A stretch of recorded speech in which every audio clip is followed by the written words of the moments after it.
সমস্ত ব্যবসা বাণিজ্য বিলুপ্ত হয়েছে, সন্ত্রাসীরা লুটপাট করেছে এবং সরকার বন্ধ করে দিয়েছে।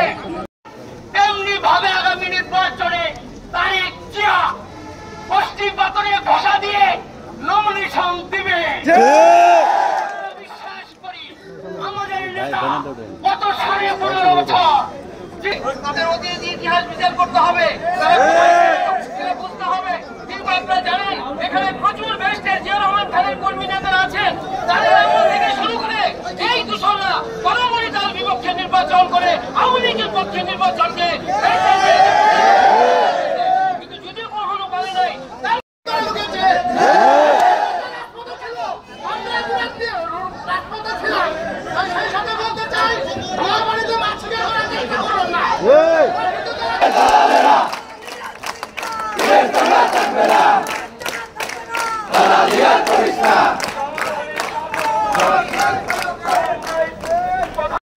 আপনাদেরকে আমি ধন্যবাদ জানাবো।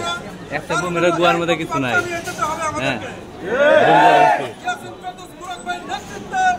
এই কাশিম হত্যার বিচার যতক্ষণ পর্যন্ত না হবে ততক্ষণ পর্যন্ত রাজপথে দুর্বার আন্দোলন গড়ে তোলা হবে এবং প্রশাসনের অনতি বিলম্বে যারা এই হত্যার সাথে জড়িত তাদেরকে বিচারের আওতায় আনতে হবে।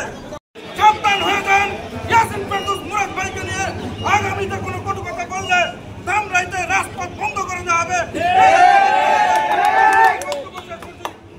বাংলাদেশ জিন্দাবাদ, দেশনেত্রী বেগম খালেদা জিয়া জিন্দাবাদ, আগামী প্রজন্মের রাষ্ট্রনায়ক তারেক রহমান জিন্দাবাদ। কাশিম হত্যার একটি সুনির্দিষ্ট তদন্তের মাধ্যমে খুনিদের ফাঁসি হোক। আমার নেতা ইয়াসিন ফেরদৌস মুরাদ কোনো খুনিদের সমর্থন করে না, কোনো চাঁদাবাজদের সমর্থন করে না, কোনো মাদক ব্যবসায়ীকে সমর্থন করে না। আমরা খুনিদের দৃষ্টান্তমূলক শাস্তি চাই।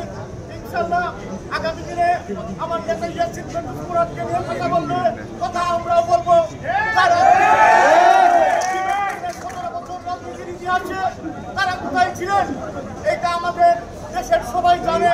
রামরায়ের কান্ডারি হিসেবে আমরা ইয়াসিন ফেরদৌস মুরাদকে জানি, বাংলাদেশের মানুষ জানে রামরায় ডিএসপি মানে ইয়াসিন ফেরদৌস মুরাদ।